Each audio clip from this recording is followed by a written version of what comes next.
हाँ बेटा, हम रे ऑप्टिक्स की बात कर रहे थे। अपन ने रिफ्लेक्शन चालू किया था, रिफ्लेक्शन में प्लेन मिरर पढ़ लिए थे, कर्ड चल रहे थे। कर्ड में लास्ट टर्न पे मैंने तुम्हारे को वी यू ग्राफ बताए थे सारे, याद आया? चलो अपन अब आगे बात करते बेटा। देखो एक इस टाइप के क्वेश्चन भी पूछते हैं जिसमें आपको इमेज का नॉलेज होना चाहिए। जैसे ये ऑब्जेक्ट दे दिया, इमेज दे दी, और वो आपसे पूछेगा बताओ ये मिरर कौन सा है। क्लियर है? अब ये मिरर कौन सा है तो इससे आपको अंदाजा लगाना है। तो अब आपको उसमें सारी पोजीशन पता होनी चाहिए मिरर की। तो मैंने मिरर की आपको सारी पोजीशन लिखवा दी थी क्या, कि कॉन्वेक्स मिरर होता तो इमेज हमेशा पोल फोकस के बीच में अदर साइड सीधी छोटी बनती है, और जैसे जैसे ऑब्जेक्ट मिरर के पास जाता है इमेज भी पास आती है। क्लियर है क्या? अरे बोलो, समझ गए? अच्छा, रियल वर्चुअल का अपने को रे डायग्राम बना के देखना पड़ेगा। सर एक बार रियल वर्चुअल का भी बता दो। तो इधर देख, मैं थोड़ा सा आपको रे डायग्राम का भी ज्ञान दे देता हूँ। इधर देख, रियल वर्चुअल का मैं तेरे को थोड़ा रे डायग्राम का भी ज्ञान दे देता हूँ, है ना। इमेज फॉर्मेशन, इमेज फॉर्मेशन, है ना। इसको नोट करने की जरूरत नहीं, सिर्फ ये तो समझना, ठीक है ना। इमेज फॉर्मेशन, तो जैसे कॉन्वेक्स मिरर की बात करूं मैं, तो याद है कॉन्वेक्स मिरर की मैं बात करूं तो याद है ऑब्जेक्ट कहीं भी रखाओ। अरे बोलो, ऑब्जेक्ट कहीं भी रखाओ, ए बी, है ना। इमेज हमेशा पोल फोकस के बीच में बनती है, सीधी बनती है, छोटी बनती है, सीधी छोटी अदर साइड पोल फोकस के बीच में। और चूंकि अदर साइड है तो वर्चुअली होगी, एक्चुअल में तो पीछे रे मीट कर नहीं सकती। लेकिन फिर भी अपन ये देखते हैं, ये देखो जैसे दो रे मैंने बताया था ना रे डायग्राम में आपको, प्रिंसिपल एक्सिस के पैरेलल आने वाली ray after reflection appear to pass from focus. तो एक रे तो ये हो गई, और एक अपन अगर मान लो यहाँ गिरा दे पोल पे, ये तो बोल दो जितने एंगल पे आएगी उतने पे जाएगी। थीटा पे आई तो थीटा पे जाएगी। तो एक रे ये हो गई जो पोल पे गिर रही है, तो एक तो रे हो गई है जो डाइवर्ज हो गई है। तो क्या ये कभी आपस में मिल सकती है? क्या ये कभी आपस में मिल सकती है? सवाल ही पैदा नहीं होता। तो इसको पीछे बढ़ाओ, तो बोल दो दिस इज द इमेज। बोलो बच्चों, ये ए डैश बी डैश, ये ए बी की इमेज बनी, ए डैश बी डैश। क्या मैं बोल दूं दिस इज इरेक्ट, बिल्कुल इरेक्ट वर्चुअल, क्यों? Appear to meet. तो मैं बोल दूं this is virtual image, virtual image. अरे बोलो, क्योंकि rays are appear to meet but not actually meet. Clear है क्या? पोल फोकस के बीच में इरेक्ट, डिमिनिश्ड, छोटी, सीधी, पोल, सब सब सब सब सब सब सब ओके। चलो थोड़ा ऑब्जेक्ट पास लाके देख लो, ये लो सी डी। तो मैं बोल दूं ये वाली रे तो वही रहेगी। ये देखो ये एंगल, तो क्या मैं बोल दूं क्या जैसे जैसे ऑब्जेक्ट पास आएगा, ये देखो इमेज, ये सी डैश डी डैश। तो जैसे ऑब्जेक्ट क्लोजर आया इमेज भी पास आई, इरेक्ट की इरेक्ट रही, वर्चुअल देखो पीछे। तो मैं बोल दूं हमेशा इस वाली रे को तो इधर पीछे ही काटनी है। तो ऑलवेज वर्चुअल इरेक्ट डिमिनिश्ड, सीधी छोटी वर्चुअल इमेज बनेगी। और जैसे जैसे ऑब्जेक्ट पास आएगा वैसे वैसे इमेज पास आएगी। क्लियर है क्या? जैसे जैसे object will move closer to the mirror, image will also move closer to the mirror and will be larger than previous value, will be enlarge than previous value, पहले से बड़ी होगी। अरे will be larger than previous value, पहले से बड़ी होगी। Clear है सर? समझ में आ गई? और इस लाइन पर बनेगी। क्लियर है क्या? इस लाइन पर बनेगी।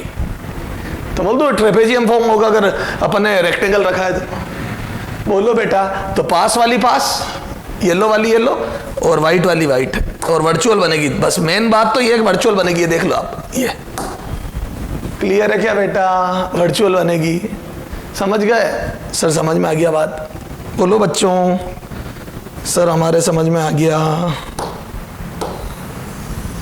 क्लियर है क्या? तो ये इसको बनाने की जरूरत नहीं, मैं तो सिर्फ तुम्हारे को इसलिए समझाया कि भाई ठीक है। तो जैसे जैसे ऑब्जेक्ट पास आता है इमेज पास आती है पहले से बड़ी। और देख लो आप पोल फोकस के बीच में स्लो ही चलेगी। और देख लो एक बात और, तो आप जैसे यहां से यहां मूव करे ना, आप यूं मूव कर रहे थे, ये यहां पे चल रही है इमेज, तो बोल दो यहां चलेगी तो स्लो ही चलेगी ना, अपने आप यहां पे स्लो ही चलेगी। क्लियर है क्या? पास आएगी, पहले से बड़ी होगी, स्लोवर देन प्रीवियस वैल्यू। ये क्लियर है क्या? और वहां उल्टी सीधी वो सारे केस उसमें भी पढ़े थे अपन ने। अब देखो ये क्या है बेटा आपका,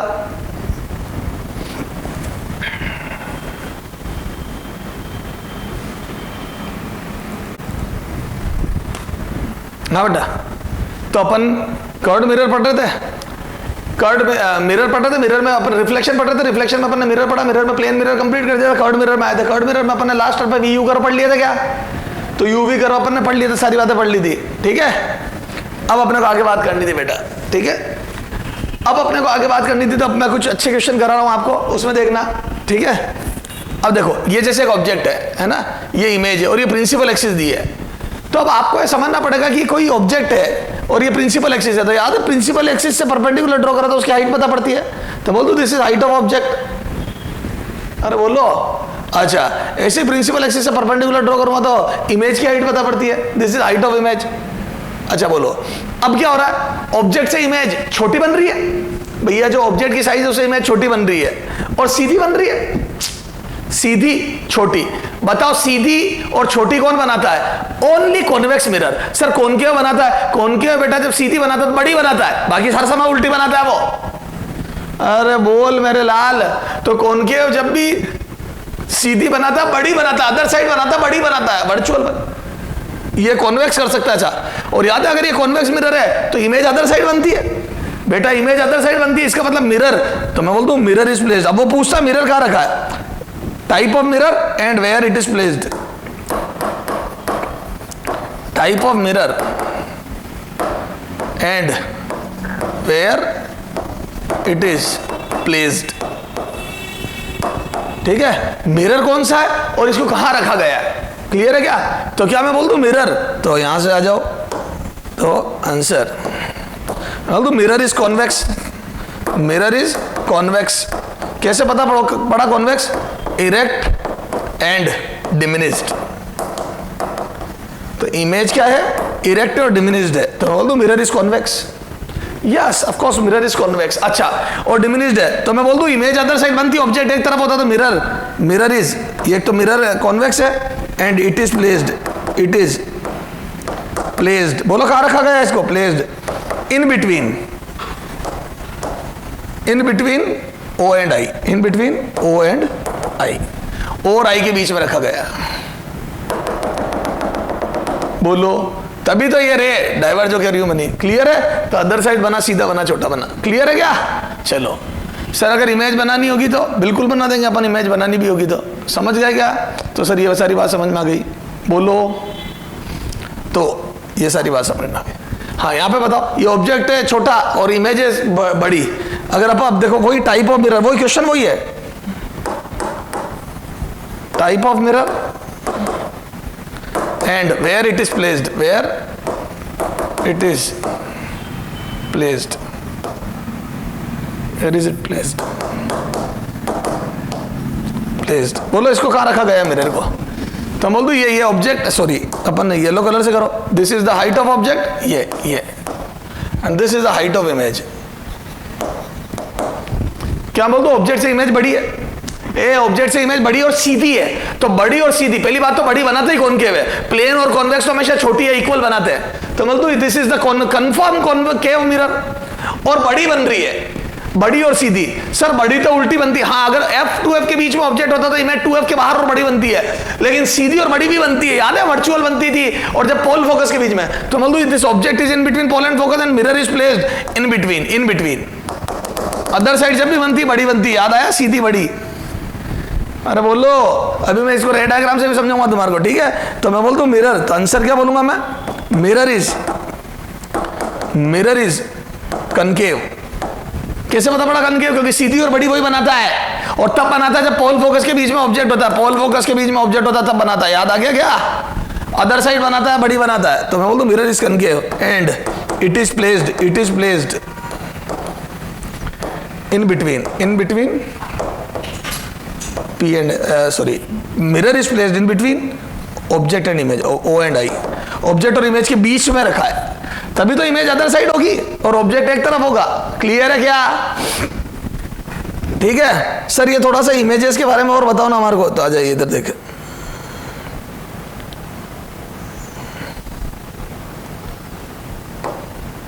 हाँ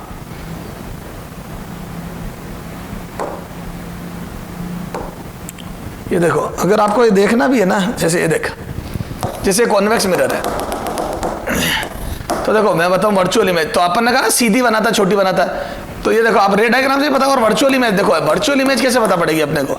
अब अपन फॉर्मूले से कभी वर्चुअल इमेज के बारे में नहीं पता कर पाते, तो क्या मैं बोल दूं ये रे जो गिरेगी वो appear to pass from focus, तो ये वाली इमेज हमेशा फोकस से पास होती थी, appear to pass from focus, और एक रे है मानो ये, तो जितने एंगल पे आएगी उतने पे जाएगी क्या?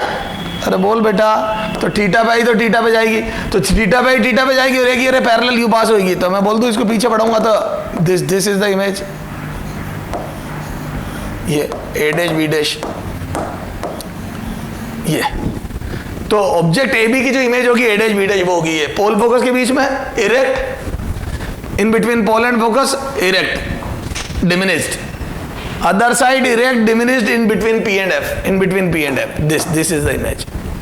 Clear है क्या? other side diminished in between P and F, समझ गए? तो साफ साफ नजर आ रहा है, क्लियर है क्या? तो ऐसे इमेज फॉर्मेशन तो हमेशा इस लाइन के नीचे बनेगी, तो सीधी छोटी बनेगी, ये देखो इस लाइन के नीचे बनेगी, ठीक है? अच्छा और पास लिया एक है ना, तो मैं बोल दूं ये एंगल और बड़ा हो जाएगा, ये वाली रे तो वही रहेगी, तो क्या मैं बोल दूं ये यहां बन गई, तो बोलो अभी भी देख ले छोटी है ना, और वर्चुअल है देख ले, तो बोल दो वर्चुअल इमेज बनी, सीधी बनी, छोटी बनी, क्लियर है? तो आप ये रे डायग्राम से भी देख सकते हो, समझ गए क्या बेटा? तो जैसे जैसे ऑब्जेक्ट पास आएगा इमेज पास आएगी, पहले से बड़ी होती जाएगी, ठीक है? ये तो सर समझ में आ गई बात है ना, इसको नोट करने की जरूरत नहीं बेटा, ठीक है? ये तो मैंने सिर्फ समझाने के लिए तेरे को बता दिया था। हाँ तो ये सीधी बड़ी, क्लियर है? ऐसा कॉनकेव का भी बना सकते हो आप, क्लियर है? तो ये इमेज फॉर्मेशन, ये इमेज फॉर्मेशन बोलते हैं इसको, क्या बोलते हैं बेटा? इमेज फॉर्मेशन, ठीक है? ये देख कॉनकेव, तो ये पोल फोकस, जब आप यहां ऑब्जेक्ट रखते हो तो एक रे तो ये हो गई,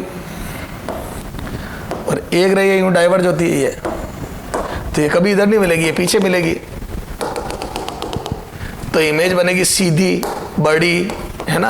एनलार्ज, ये ऑब्जेक्ट ए बी है, ये ए डैश बी डैश, ये तो ये हमेशा क्या लाइन जब इधर डाइवर्ज होगी तो पीछे वर्चुअली तो बनेगी, ये देखो, या इधर रे डाइवर्ज होगी तो ये सब पीछे वर्चुअल बनेगी, सीधी बढ़ेगी बड़ी बनेगी, ये देख, तो ये वर्चुअल सीधी बड़ी, ये देख अपना ये, तो इरेक्ट एनलार्ज, तो ये अदर साइड इरेक्ट एनलार्ज, तो ये अपने आप ये, ठीक है?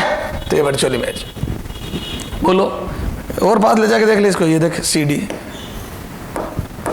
ये सी डी, तो ये और बड़ा एंगल, ये C dash D dash, clear है क्या? तो जैसे जैसे ऑब्जेक्ट पास आएगा वैसे वैसे इमेज पास आएगी, ये देख ऑब्जेक्ट पास आएगा इमेज पास आएगी, पहले से छोटी होगी, देखो जैसे जैसे object will move towards mirror, image will also move towards mirror and will be diminished than its previous value, clear है क्या? तो ये पास आती जा रही है और छोटी होती जा रही है, और जैसे बिल्कुल ही मिरर के टच हो जाएगा तो ये इक्वल साइज की हो जाएगी, दोनों की साइज इक्वल हो जाएगी, क्लियर है क्या? हालांकि अपन वो चीज तो अपन ने देखो ना, अपन ने कल ग्राफ भी पढ़ा, तो इधर जब भी बनेगा तो मैं जब बोल दूं ऑब्जेक्ट पोल फोकस तो मैग्निफिकेशन ग्रेटर देन 1 होगा, याद आया? 1 से, और यहाँ पे टच होगा तो 1, तो जब ऑब्जेक्ट 0 पे होगा तो मैग्निफिकेशन कितना होगा? 1, और फिर जैसे जैसे ऑब्जेक्ट दूर मूव करेगा, ऑब्जेक्ट जैसे जैसे दूर मूव करेगा वैसे वैसे इमेज दूर मूव करेगी, और मैग्निफिकेशन 1 से बढ़ते बढ़ते इनफाइनाइट, आप फोकस की तरफ आओगे तो इमेज इनफाइनाइट पे चली जाएगी, तो मैग्निफिकेशन हाईली एनलार्ज इमेज बनेगी, फिर जैसे आप फोकस से बाहर जाओगे इधर इनफाइनाइट पे, तो यूं समझ लो उधर से घूम के इधर इनफाइनाइट पे इमेज आ गई, तो अचानक से माइनस इनफाइनाइट हो जाता मैग्निफिकेशन, याद आया? कल ग्राफ बनाया था अपन ने, ये देखो, तो 1 से लेके इनफाइनाइट पर चला जाता है जब फोकस पे आता है, और फिर फोकस से जैसे आप बाहर निकलते हो नेगेटिव इनफाइनाइट, फिर याद है 2f पर -1 हो जाता है, 2f पर, याद आ रहा है? ये सारी बातें करी थी, जैसे आप 2f पर आते हो तो मैग्निफिकेशन -1 हो जाता है, फिर जैसे आप 2f के अंदर आते हो, सॉरी 2f से बाहर जाते हो, तो जैसे 2f के बाहर जाते हो मैग्निफिकेशन 1 से भी कम होने लगता है, और जैसे आप इनफाइनाइट पे जाते हो तो मैग्निफिकेशन घटते घटते 0 हो जाता है इस लाइन पर, तो हमेशा फोकस वाली लाइन पर इमेज बनेगी, क्लियर है क्या? सर सारी बात समझ में आ गई? तो इमेज तो सर बना लेंगे, तो रे डायग्राम से आप इमेज बना सकते हो आराम से,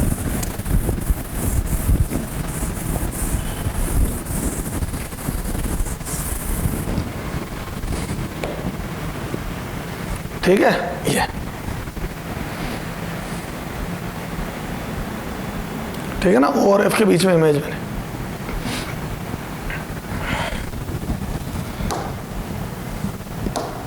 ये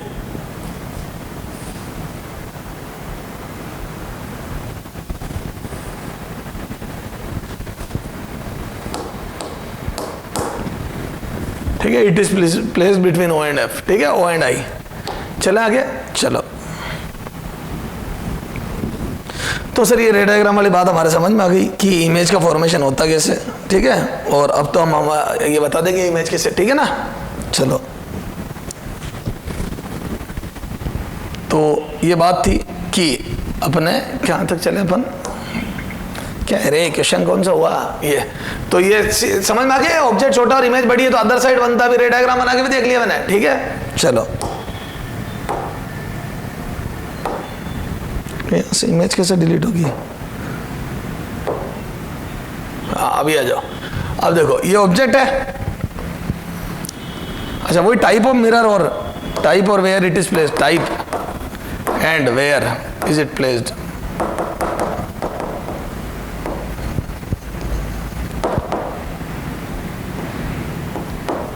ठीक है, आ जाओ। तो मैं बोल दूं दिस इज ऑब्जेक्ट,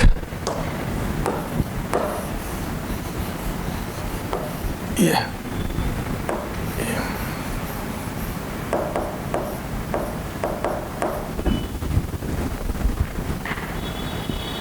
तो मैं बोल दूं इमेज उल्टी बनेगी छोटी बनेगी, तो इमेज उल्टी बनेगी छोटी बनेगी, तो उल्टी बनेगी छोटी बनेगी, तो क्या मैं बोल दूं मिरर इज प्लेस्ड, ए इधर देखो आंसर, कौन सा मिरर है, मिरर इज कनकेव। सर आपको कैसे पता पड़ा mirror is concave, mirror is concave, sir आपने को कैसे पता पड़ा, यार उल्टी इमेज कौन बनाता है, हाँ कॉन्वेक्स और प्लेन तो हमेशा सीधी बनाते हैं, है ना, और उल्टी और छोटी तो सिर्फ और सिर्फ कनकेव बनाता है, और कब बनाता है जब ऑब्जेक्ट 2f के बाहर हो, कनकेव है ना कॉनकेव। इन्वर्टेड इमेज कैसे पता पड़ा मेरे को, इन्वर्टेड इमेज। अच्छा क्या बोल दूं, ऑब्जेक्ट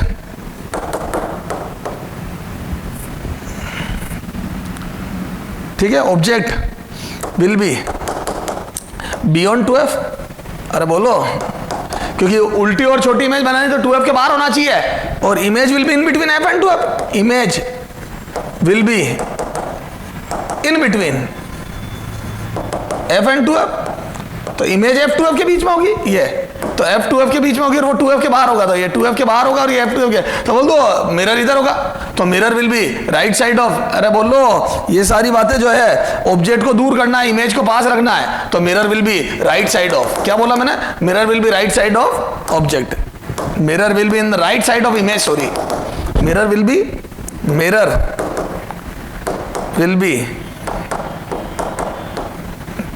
बी प्लेस्ड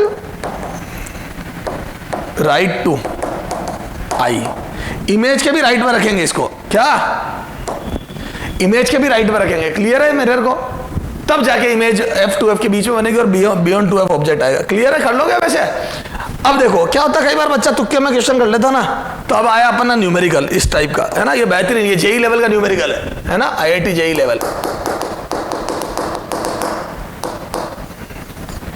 ठीक है। अब इसमें पूछेगा क्या, बता देता हूं, ठीक है, coordinate of pole of mirror, है ना, ये प्रिंसिपल एक्सिस दी है, ठीक है ना, ये पोल ऑफ मिरर, एंड पहला सेकंड फोकस ऑफ मिरर, ठीक है, एक तो coordinate of pole of mirror और फोकस ऑफ मिरर बताना, ठीक है, ये दो बातें बतानी है। अब पहले तो इस क्वेश्चन को समझते हैं, तो क्वेश्चन को जब मैं समझूंगा तो मेरे को ये पता पड़ेगा this is the height of object, ये ऑब्जेक्ट की हाइट है, this is height of object, ये this is height of image,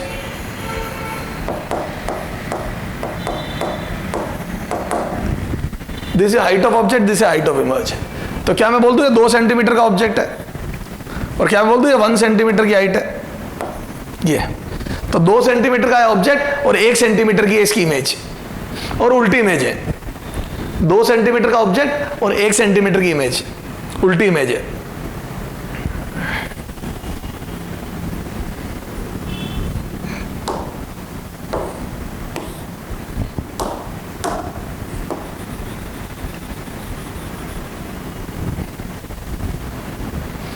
दो सेंटीमीटर का ऑब्जेक्ट और 1 सेंटीमीटर की इमेज, उल्टी इमेज है,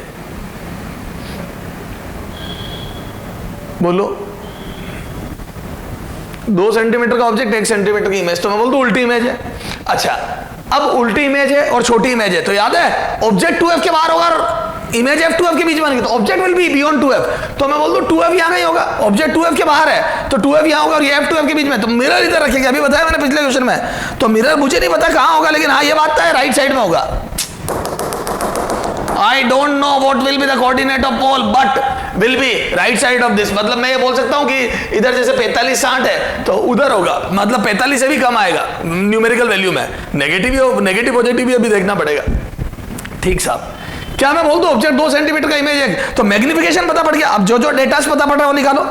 ये आंसर में magnification height of image upon height of object आज तो प्योर वैल्यू से आ गया। तो बोल दूं इमेज 1 सेंटीमीटर की और ऑब्जेक्ट 2 सेंटीमीटर का है, तो मैं बोल दूं 1/2, लेकिन माइनस में होगा। सर माइनस क्यों? इन्वर्टेड है।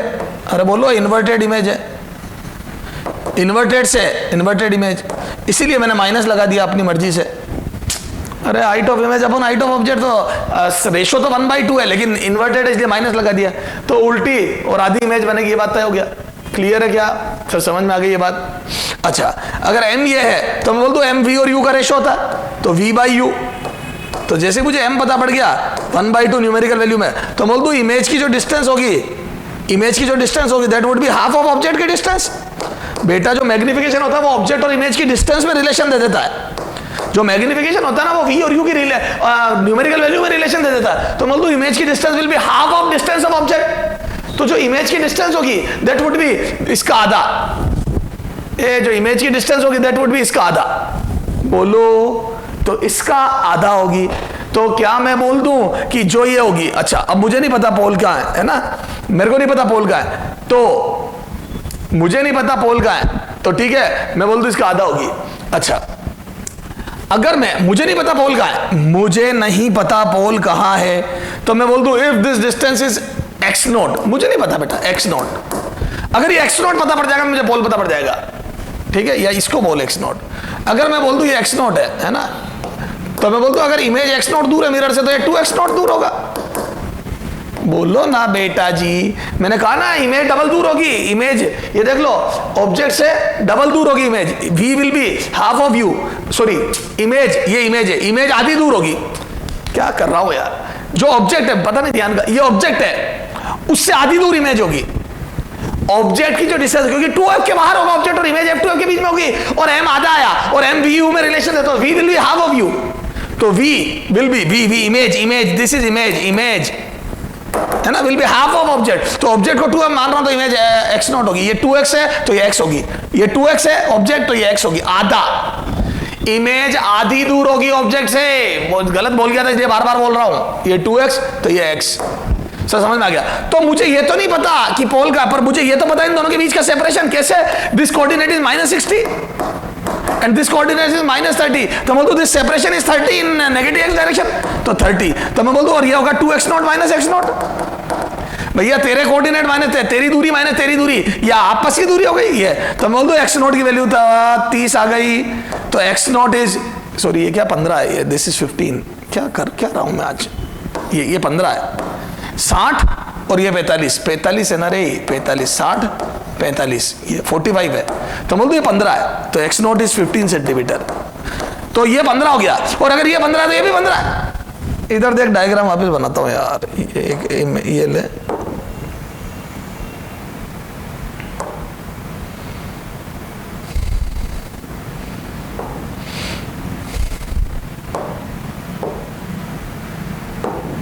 हाँ ये देख,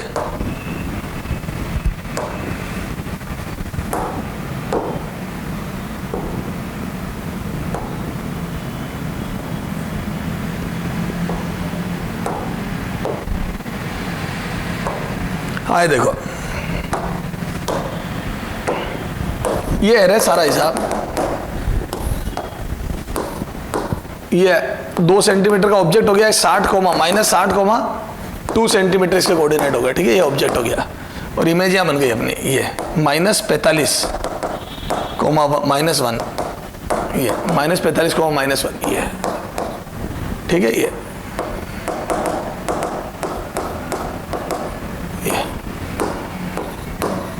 ठीक है, ये -45 -1। अब मैं ये कह रहा हूं आपको बेटा कि जो डिस्टेंस ये होगी x नॉट, उसकी डबल ये होगी। कैसे पता पड़ा? वो मैंने मैग्निफिकेशन से पता लिया, क्योंकि मैग्निफिकेशन आ रहा है इमेज की साइज अपॉन ऑब्जेक्ट की साइज 2 सेंटीमीटर की वैल्यू, तो मैग्निफिकेशन की वैल्यू उल्टी है पुल्टी है वो तो सब छोड़ ये, तो मैं बोल दूं v विल बी u का आधा, या u बोल दूं मैं v बाई u बराबर v not by u not बराबर 1/2, तो बोल दूं u not will be twice of v not.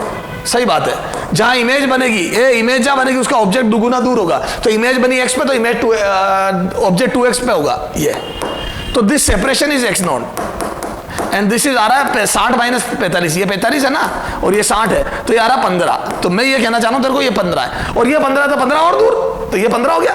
जब x नॉट 15 आ गया तो मैं बोल दूं यहां से 15 दूर, अब यहां से जब 15 दूर जाऊंगा मैं, दिस इज 15, तो मैं बोल दूं 15 और पीछे चला गया तो ये कोऑर्डिनेट हो जाएंगे 45 में से 15 गया तो कितना है -30। Yes, this is the coordinate of pole, -30 centimetre और x तो y तो 0 होगा। क्यों होगा y 0? क्योंकि ये प्रिंसिपल एक्सिस को ही तो, अरे यार x एक्सिस लिख लो यार बस, this is x axis, question में लिख लो, ये यहाँ क्वेश्चन में लिख लो, दिस इज x एक्सिस, ठीक है, ये x एक्सिस है, ये x, ठीक है, ये x एक्सिस है, बस लिखना पड़ेगा बेटा, नहीं तो फिर आप वो रेशो, ठीक है, मन ध्यान नहीं दिया मैंने, मन में x मान लिया, ठीक है। ये तो ध्यान रखना x कोऑर्डिनेट -30 है, पोल पे नहीं रखा -30, देख लो ना, अब ये 15 आ गया, 30 से 45 15, 30 से 60 30 आ गया, 15 की 30 बनती है इमेज, बताइए मेरे को, क्लियर है? ये आ जाओ।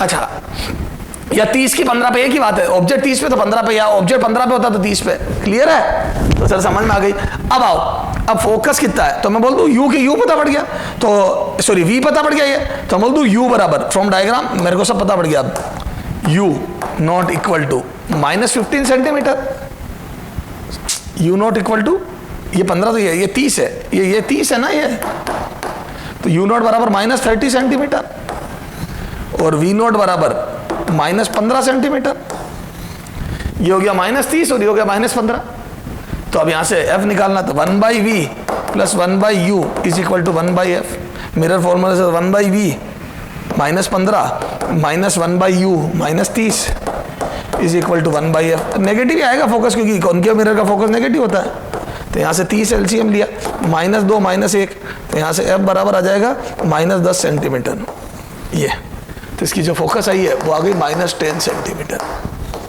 -10 सेंटीमीटर की फोकस है, क्लियर है? बोलो बेटा, तो -10 सेंटीमीटर की फोकस है, समझ में आ गई ये? चलो सर, हाँ अब 45, अब मिरर का कॉम्बिनेशन, तो आपको समझ में आ गया इमेज फॉर्मेशन वगैरह सारी बात। अब आ जाओ कॉम्बिनेशन ऑफ मिरर, ठीक है बेटा, कॉनकेव कॉन्वेक्स से पास जाने पर इमेज पास आती है, पहले से बड़ी सीधी छोटी वर्चुअल, क्लियर है? और थोड़ी स्लो चलती है क्योंकि पोल फोकस के बीच में चलना स्लो ही चलेगी। हाँ, अभी आ जाओ ये 45 कॉम्बिनेशन ऑफ मिरर, क्या क्या बेटा? कॉम्बिनेशन ऑफ मिरर, 2 मिरर रख दिए मैंने, M1 M2, इसके बीच में एक ऑब्जेक्ट रखा है 7.5 दूर। अब वो पूछता है, इसमें खूब पूछता है पाथ रिट्रेस करें, मैंने बताया था प्लेन मिरर में बताया था, रिट्रेस का मतलब परपेंडिकुलर रे गिरनी चाहिए ताकि उल्टी वैसी चली जाए। अब देखो दिस डिस्टेंस इज 7.5, ये तो क्या मैं बोल दूं? अच्छा, अगले ने बोला पहले after reflection from mirror M1 then M2 image will form at O itself, तो आ जाओ पहले M1, तो क्या मैं बोल दूं जब रे M1 पे टकराएगी, तो बहुत सीधा सिंपल सच्चा रूल है, क्या रूल है सच्चा? ठीक है, तो मैं बोल दूं सच्चा रूल तो यही है कि इमेज पीछे से आती हुई लगेगी, ये, और पीछे से कितनी, तो अगर ऑब्जेक्ट 7.5 दूर है ये, इफ दिस इज 7.5 तो इमेज विल ऑल्सो भी 7.5, बोलो, तो क्या मैं बोल दूं ये 7.5 से आती हुई लगेगी इसको, तो ये अब इसके लिए this for this mirror M2 object will be this would be the object, तो this intermediate image will be object for this, तो इस मिरर के लिए जो ऑब्जेक्ट है वो ये है, इसको इस दुनिया से कोई मतलब नहीं है, तो मैं बोल दूं इस वाले मिरर के लिए ऑब्जेक्ट विल बी दिस। चलो आ जाओ, तो क्या मैं बोल दूं सॉल्यूशन में कि डिस्टेंस ऑफ इंटरमीडिएट इमेज, अरे इंटरमीडिएट इमेज है ना I1, मैं बोल दूं object for M2 is D + 7.5, D + 7.5 या इसको डी, सुनो इसको x मान लेते अपन, है ना, d फिर x प्लस d को अपन लिख देंगे x प्लस 7.5, x प्लस 7.5, उससे एक फायदा रहेगा, x नॉट मान लो, तो मैं बोल दूं ये आ जाएगा is x plus 15, x plus 15, ये साढ़े, फिर वो 7.5 की कैलकुलेशन पूरी हो जाएगी, तो मतलब x प्लस 15, तो ये तो हो गया ऑब्जेक्ट। अच्छा, और इमेज ओ पर बननी चाहिए, ये क्या बननी चाहिए इमेज, अरे बोलो ना बेटा, image should be at O itself, तो मैं बोल दूं and image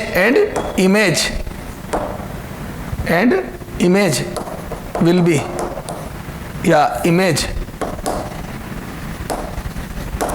distance of image from M2 will be x not, या विल बी x, तो ये इमेज की डिस्टेंस x हो जाएगी। तो आ जाओ अब मिरर फॉर्मूला लगाओ, यूजिंग मिरर फॉर्मूला, है ना, लगाओ मिरर फॉर्मूला, तो बोल दो 1/b plus 1/u is equal to 1/f।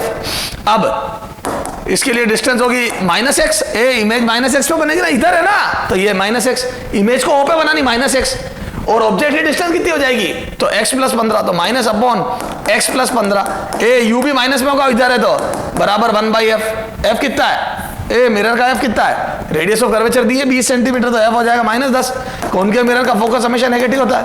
अब मैं बोल दूं नेगेटिव उड़ जाएंगे, बोलो उड़ा दिया सर, यहां से एलसीएम ले x plus 15, x plus 15 plus x बराबर 1/10, आ जाए इधर कितना आ जाएगा बेटा, तो ये आ जाएगा ऊपर 2x plus 15 is equal to, इसको उधर भेज दे, या 10 भी उधर भेज दे, चल 2x प्लस 15 में 10 का और मल्टीप्लाई कर दे, तो 20x plus 150 is equal to, इसको उधर भेज x स्क्वायर प्लस 15x, इसको उधर भेज, तो या x square minus 5x minus 150 is equal to 0, ये x square minus 5x minus 150 है ना, तो ये कितना आ जाएगा, 15 और 10 हो जाएगा ना, ये x square minus 15x plus 10x, factor करना आते ना रे, 150 बराबर 0, ये यहाँ से एलसीएम, ये x minus 15 plus 10, x minus 15 बराबर 0, x माइनस 15 x प्लस 10 बराबर 0, x बराबर 15 माइनस 10, ये x बराबर 15 और ये -10, तो बोल दो दो वैल्यू आई, और नेगेटिव हो नहीं सकती, क्यों, क्योंकि मैंने x को पॉजिटिव मान के काम किया है, x को डिस्टेंस लिए, तो बोल दो 15 दूर है, तो ये x बराबर आ गया 15 सेंटीमीटर। अरे ये न्यूमेरिकल वैल्यू थी, माइनस तो मैंने रखा था 15, तो ये 7.5 तो ये हो गया और 15 ये हो गया, तो बोल दो ये x प्लस, तो ये आ जाएगा 15 प्लस 7.5, तो d कितना आ जाएगा बोलो, तो d बराबर, यहाँ आगे ही लिख दो यहाँ, है ना, d बराबर, तो d is equal to x plus 7.5 था, तो ये आ जाएगा 15 प्लस 7.5, ये SC वर्मा में क्वेश्चन है बेटा, तो d बराबर आ जाएगा 22.5, देख लेना है ना डेटा बेटा, ये तो 22.5 सेंटीमीटर दूर होंगे, दोनों के मिरर के बीच की डिस्टेंस 22.5 होगी, ये 22.5 और ये 7.5, तो 7.5 की 7.5 तो ये हो गया 30, सॉरी ये 7.5 की 7.5 और ये हो गया 15, तो अब ये देखो ये टोटल 15 30 पर ऑब्जेक्ट और इमेज 15 पे, खत्म।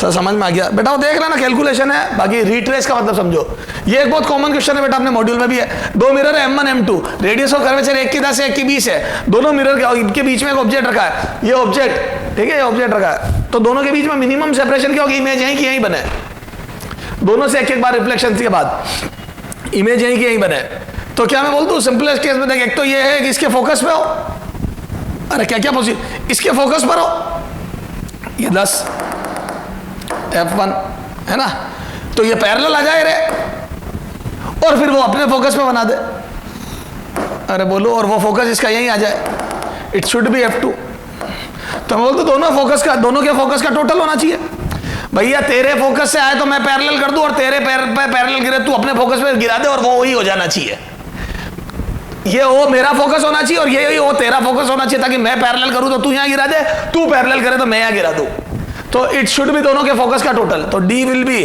तो पहला केस क्या बना बेटा, D will be F1 plus F2 and this is 10 plus 20 numerical value का टोटल, सर माइनस होता है, अरे वो होता है पर न्यूमेरिकल वैल्यू का टोटल, अभी अपन डिस्टेंस निकाल रहे हैं, तो मैं बोल दूं the separation between mirror should be 30 centimetre, separation between mirror should be 30 centimetre, sir समझ में आ गई। अच्छा, एक और क्या केस बन सकता है, सेकंड केस, सेकंड सॉल्यूशन, ये देखो एक और जो केस बन सकता है, एक और जो पॉसिबिलिटी बन सकती है, भैया तू भी अपने पाथ पे भेज, मैं भी अपने पाथ पे भेजूं। ये देख देख देख देख देख देख देख देख, ये ओ था भैया, तू मेरे 2f पे हो जा, मेरे रेडियस ऑफ कर्वेचर पे हो जा, तो तू जैसे ही आएगा मैं तेरे को वैसा का वैसा भेज दूंगा, क्योंकि मेरे ऊपर परपेंडिकुलर रे गिरेगी, फिर यहीं पर इमेज बन जाएगी और वो तेरे लिए ऑब्जेक्ट हो जाएगी, और तेरे पे आए तो तू भी भगा देना इसको। तो तेरे भी सेंटर ऑफ कर्वेचर पे और मेरे भी सेंटर ऑफ कर्वेचर, अपना कॉमन सेंटर ऑफ कर्वेचर हो जाइए। तो मैं भगाऊं, इमेज यहां बनाऊं, तेरे ऊपर आए तो तू वापस भगा दे। तो बोल दू this is R1 and this is R2, ये R1 ये R2। तो क्या मैं बोल दूं क्या बेटा कि separation between mirror should be R1 plus R2, ये। तो दोनों मिरर के बीच में जो सेपरेशन है वो R1 प्लस R2, दोनों के बीच की डिस्टेंस के टोटल के बराबर होना चाहिए। This separation should be R1 plus R2, this separation should be R1 plus R2। Clear है क्या? ये तो सर ये तो सारी बातें हमारे समझ में आ गई। तो दो बातें बेटा, क्या कि एक तो मिरर के बीच में जो सेपरेशन है वो दोनों के टोटल के बराबर हो जाए, ठीक है। ये तो ये सारी बातें किसकी हो गई बेटा? मिरर की। तो मेरे हिसाब से मैंने मिरर पे तुम्हारे को लगभग सारे क्वेश्चन करा दिए। Relation between VO and VI आ गया है ना, इमेज और ऑब्जेक्ट का फॉर्मेशन आ गया, क्लियर है। ये थोड़े क्वेश्चन आ गए है ना, रे डायग्राम आ गया, सारी बातें तो हो गई। अब अपने को स्टार्ट करना है रिफ्रैक्शन बेटा, है ना। तो अगले टर्न पे अपन स्टार्ट करेंगे रिफ्रैक्शन, अभी पढ़ा रिफ्लेक्शन। हाँ बेटा, लास्ट टर्न पे अपन ने रिफ्लेक्शन कंप्लीट कर लिया था, आज अपन बात करेंगे रिफ्रैक्शन की। किसकी बात करेंगे बेटा? रिफ्रैक्शन की। किसकी बात करेंगे अपन? रिफ्रैक्शन की। हाँ बेटा, लास्ट टर्न पे अपन ने रिफ्लेक्शन कंप्लीट कर लिया था, आज अपन बात करेंगे रिफ्रैक्शन की। तो अब अपन पढ़ाई कर रहे हैं बेटा रिफ्रैक्शन। क्या बात कर रहे हैं अपन? रिफ्रैक्शन, रिफ्रैक्शन, ठीक है। कौन पढ़ा रहा है आपको? है रिफ्रैक्शन विद कर दो रे, विद, साथ मिलके पढ़ रहे हैं, विद MS सर। पूरा नाम क्या है सर आपका? मोहित अग्रवाल सर। क्लियर है बेटा? तो अब हम बात करते हैं रिफ्रैक्शन की। देखो रिफ्रैक्शन में क्या होता है बेटा? लाइट एंटर्स, रिफ्रैक्शन फिनोमिनन क्या होता है? 10th क्लास में पढ़ा था। When light enters from one medium to another, when light enters from one medium to another, it deviates from its actual path. When light enters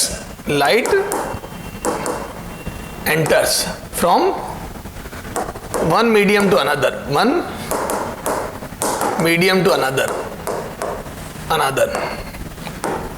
it deviates from its actual path, अब देखो वो denser error पे depend करता है, आवे होगी नो। When light enter from one medium to another, it deviates from its actual path. This phenomenon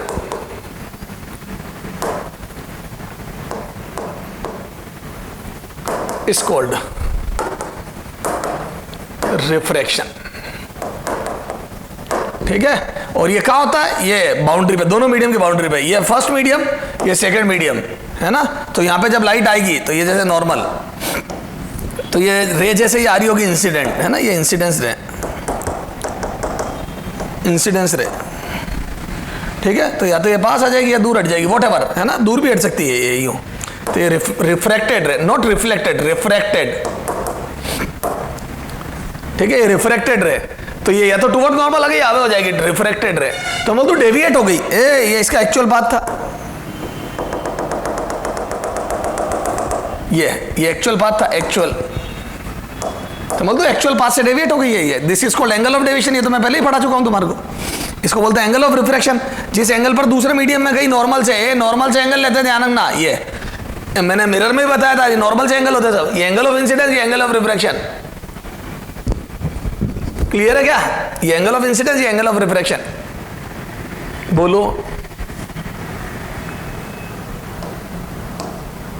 ये it deviates from its actual path, ठीक है।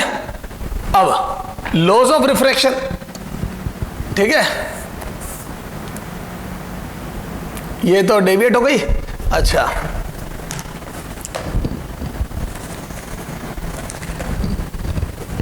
Laws of refraction, laws of refraction, reflection नहीं रिफ्रैक्शन क्या है?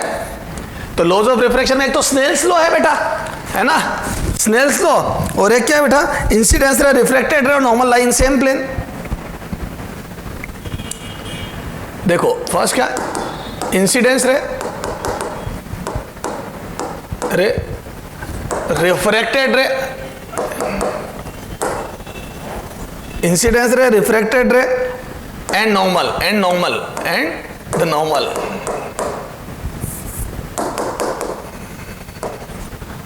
नॉर्मल, ठीक है, and normal lie, all lie कर दो, all lie in same plane, in same plane, सारे के सारे सेम प्लेन में लाई करते हैं, ठीक है। Incidence ray, refracted ray and normal line same plane, ठीक है, ये first law. Second Snell's law, ठीक है, जिसको अपन बोलते हैं Snell's law, Snell's law, Snell's law, है ना। तो ratio of sine of angle of refraction, angle of refraction, ratio of sine of angle of refraction to sine of angle of incidence is constant, is constant. Means जो रामायण लिखी उसका मतलब क्या है स्नेह? Sine R to sine I, sine R to sine I is equal to constant, ये मतलब है। दिस कांस्टेंट इज, ये जो कांस्टेंट है, this constant is, this constant is equal to ratio of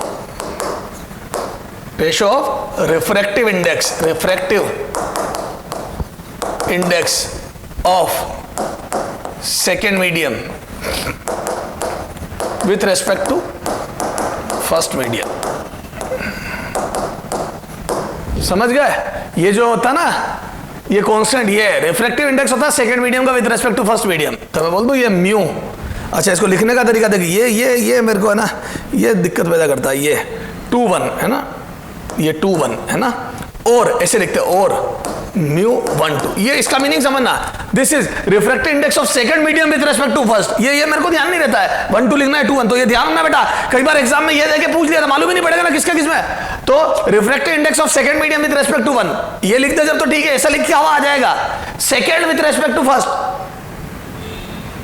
उसमें भी वेक्टर में भी VA वेलोसिटी विद, तो second with respect to first, और ये इसका भी मतलब ये μ2 विद रेस्पेक्ट टू फर्स्ट, जिसके रेस्पेक्ट में वो इधर लिखा है पीछे, तो यहां से लिख दूं मैं, दिस इज μ2 बाई μ1। ये सेकंड मीडियम का refractive index with respect to first medium, ये।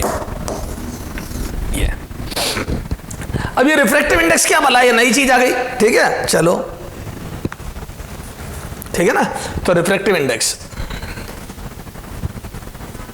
चला जाओ, तब आप बात है। तो ये Snell's law, this is called Snell's law, this law is known as या कॉल्ड स्नेल्स लॉ, इसी को स्नेल्स लॉ बोलते हैं मेरे लाल।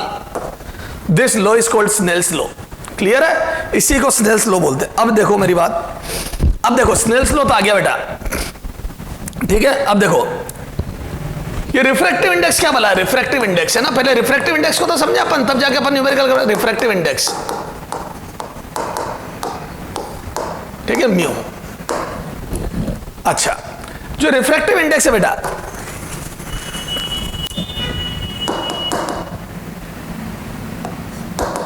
it is the optical property, it represents your optical property of medium। ये किसी भी मीडियम की ऑप्टिकल प्रॉपर्टी को बताता है मीडियम, ठीक है। देखो बेटा, इन जनरल जितना मीडियम भारी होता है उतना रिफ्रैक्टिव इंडेक्स ज्यादा होता है। मतलब वो जितना ऑप्टिकली डेंस, एक्चुअल में ऑप्टिकली डेंस में क्या, पार्टिकल बहुत ज्यादा करीब होंगे, बहुत ज्यादा डेंस होंगे, क्लियर है क्या? देखो बेटा, जितने ज्यादा नंबर ऑफ पार्टिकल होंगे यूनिट वॉल्यूम में, उतना ज्यादा रिफ्रैक्टिव इंडेक्स होगा। तो मैं बोल दूं कि, ठीक है। अच्छा, इट इज डिफाइंड एज, जो होता है रिफ्रैक्टिव इंडेक्स है ना, it is optical property of medium, है ना।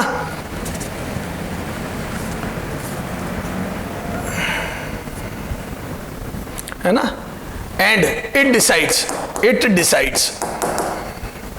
ठीक है, it decides the speed of light in medium. बेटा ये वो प्रॉपर्टी जो डिसाइड करती है कि स्पीड कितनी होगी। तो जितना ज्यादा मीडियम डेंस होगा, जितने ज्यादा नंबर ऑफ पार्टिकल होंगे उसमें, उतनी स्पीड स्लो होती जाएगी मीडियम में। सही बात है, क्योंकि उसका ज्यादा पार्टिकलों से इंटरेक्शन होगा। क्लियर है क्या? चलो, it is of two types, ये दो टाइप का होता है, टू टाइप्स। क्लियर है क्या? ये रामायण लिख लो बेटा, two types, it is of two types. कौन कौन सी टाइप है? पहला एब्सोल्यूट रिफ्रैक्टिव इंडेक्स, एब्सोल्यूट, ये बहुत फर्जी बात है, एब्सोल्यूट रिफ्रैक्टिव इंडेक्स,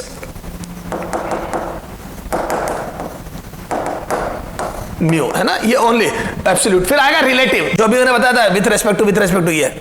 हाँ, तो इसकी definition ratio of light, it is defined as ratio of light in vacuum to ratio of speed of light,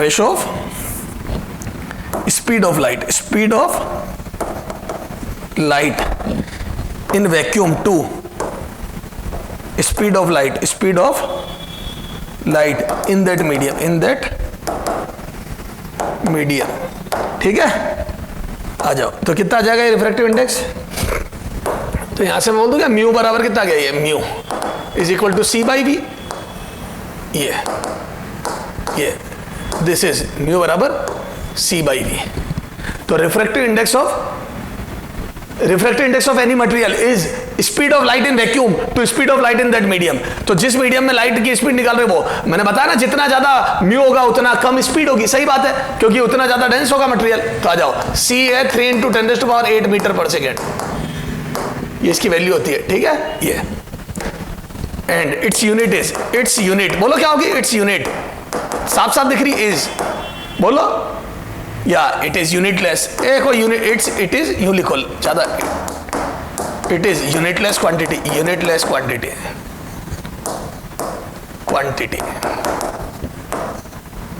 ठीक है, इट इज यूनिटलेस क्वांटिटी बोलो। And it's dimensional formula is, it's dimensional formula is M0 L0 T0, M0 L0 T0। Clear है क्या? तो unitless है और इस dimensional formula is M0 L0 T0। Clear है क्या बेटा? चलो आ जाओ, अब एग्जांपल। अच्छा, ये तो हो गया एब्सोल्यूट, अभी इस पर क्वेश्चन कर लेंगे अपन, है ना। तो अच्छा, अब कुछ म्यू है, एब्सोल्यूट म्यू, वो तुम्हें ध्यान रखना है ना, इंपॉर्टेंट है।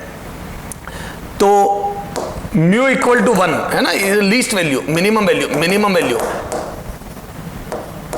किसकी होती है? म्यू बराबर वैक्यूम, है ना, फॉर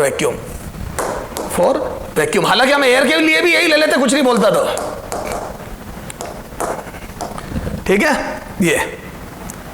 और म्यू इक्वल टू लगभग 1, बट होती एक्चुअल में 1.003 है ना, लगभग 1 फॉर एयर। तो अब इतना कम डिफरेंस होता है कि हम ज्यादा ये इतनी कैलकुलेशन करते नहीं, तो हम 1 ही ले लेते हैं। फिर म्यू वाटर कितनी होती है? 4/3 और 1.33, ठीक है, फॉर वाटर, ठीक है। अच्छा, म्यू ग्लास के लिए होती है 3/2 है ना, 1.5 फॉर ग्लास, तो ग्लास के लिए होती है, ठीक है। डायमंड की भी दी होगी, हाँ ठीक है, डायमंड की 2 या चलो म्यू डायमंड 1.24 दी हुई है, 2 ही दिया, सॉरी 2.4 दी हुई है, ओहो 2.4, मेरे को 2 ध्यान थी, है ना, 2.4 फॉर डायमंड। क्लियर है क्या? तो डायमंड की होती है 2.4, हालांकि ये काम नहीं आएगी इतनी, ये इंपॉर्टेंट है, ये वैक्यूम की 1 लीस्ट, फिर म्यू ज्यादा ही होता है। सही बात है, मैं बोल दूं V will always be less than equal to C, vacuum में सी, तो बोल दूं mu will always be greater than equal to 1। सही बात है यार, किसी भी मीडियम में स्पीड, लाइट की स्पीड मैक्सिमम होती है वैक्यूम में, तो मैं बोल दूं कोई भी मीडियम होगा उसकी कुछ भी डेंसिटी होगी तो स्पीड कम ही होगी। अरे जितना ज्यादा डेंस उतनी स्पीड कम होगी, तो बोल दो म्यू ग्रेटर देन 1 ही आएगा हमेशा, वैक्यूम के लिए 1 होगा। क्लियर है? ये एब्सोल्यूट। अब आ जाओ एब्सोल्यूट के बाद क्या होगा, ये रिलेटिव रिफ्रैक्टिव इंडेक्स सेकंड आ जाएगा। Relative refractive index, relative refractive index, relative refractive index है ना, ये म्यू 2 1। तो this is, it is defined ratio two, it is defined as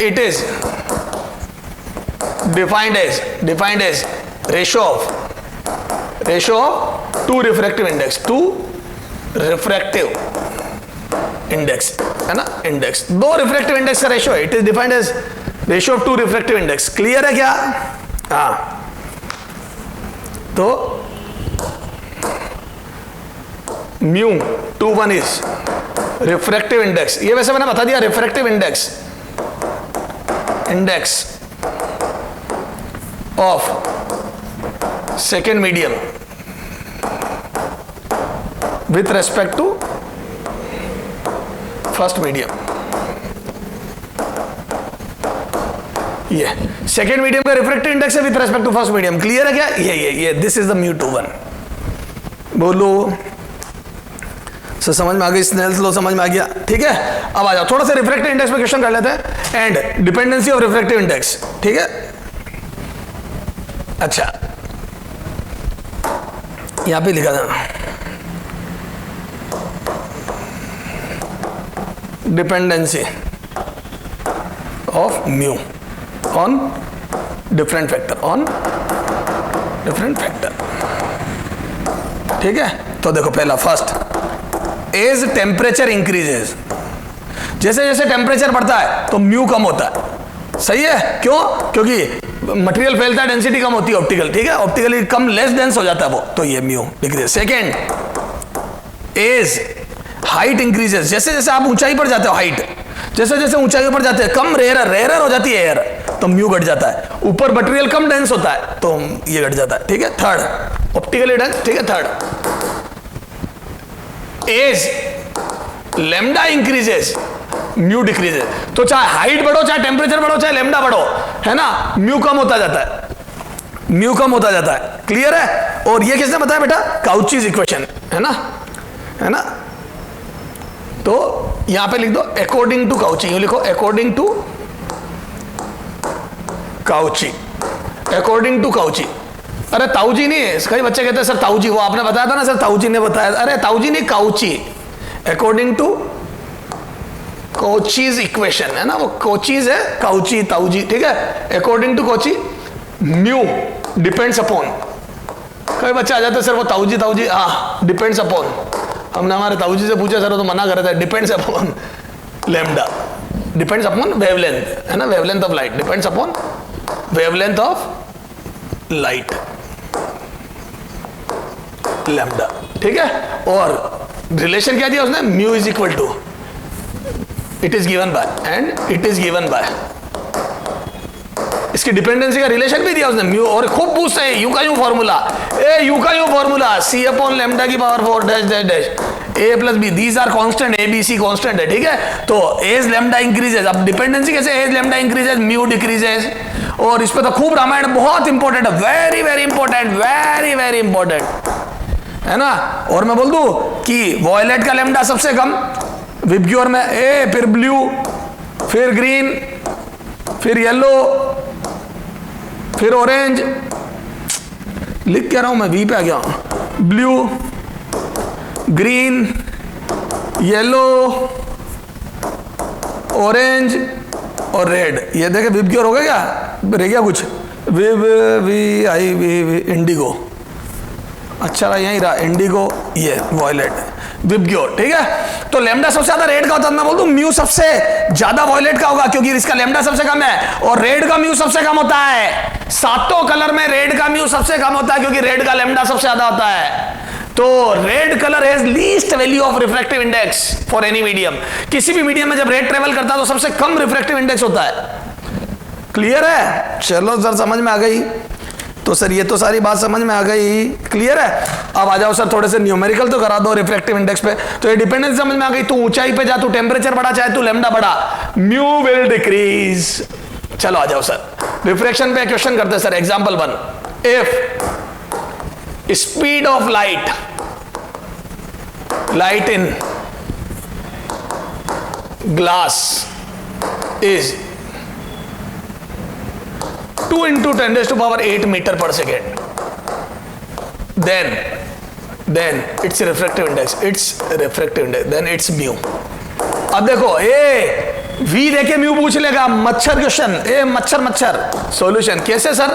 तो मैं बोल दूं म्यू ग्लास तो हो जाएगा सी बाई वी ग्लास, स्पीड पता होनी चाहिए। और मैं बोल दूं ये सी तो मेरे को रटा हुआ है 3 × 10⁸ वैक्यूम में स्पीड, और 2 तेने मुझे दे दी तो मैंने उड़ू के इसको निकाली तो 1.5। और वास्तव में this is the true value of refractive index of glass, पर अपने को निकालनी इससे थी, है ना। कई बच्चे के डायरेक्ट 1.5, कई बार वो क्वेश्चन में 2 की जगह कुछ और दे देगा स्पीड और थोड़ा वेरी कर देगा इसको, जरूरी थोड़ी है वो वही देवे जो आएगा।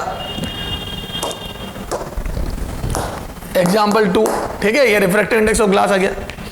अच्छा अब एग्जाम्पल 2, इफ, अब उल्टा, if refractive index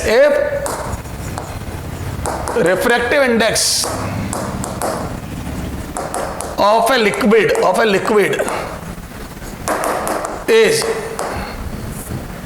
is 5/3, then speed of light in this liquid,